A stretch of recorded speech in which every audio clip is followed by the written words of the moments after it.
Hi, I'm Matt. I'm going to show you my inflatable dinghy and my outboard motor. The inflatable dinghy is a Honwave T40 AE2. That's a 4 metre Honwave inflatable with an aluminium floor.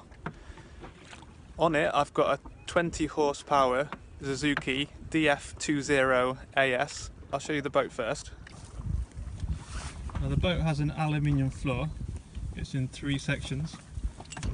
The boat has very large tubes and that makes it very stable. It's a category C boat and it can carry up to 7 passengers. So the boat comes with a retractable anchor,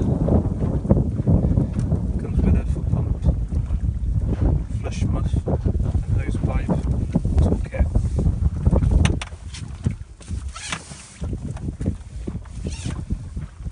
I've got a tiller arm extension on the outboard.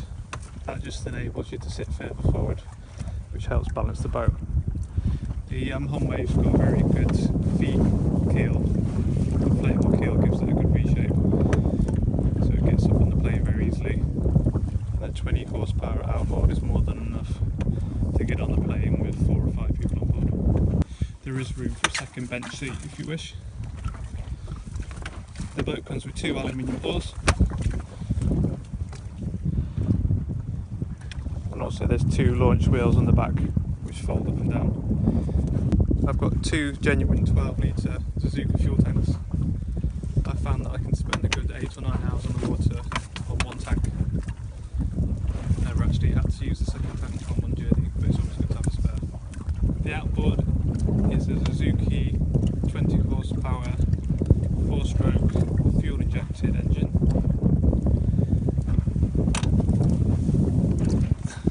Show you it starting.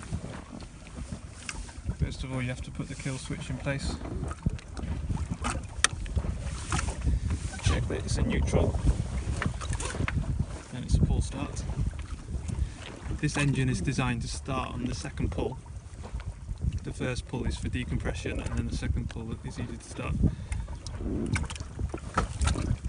That's for the decompression and then it will start on the second pull.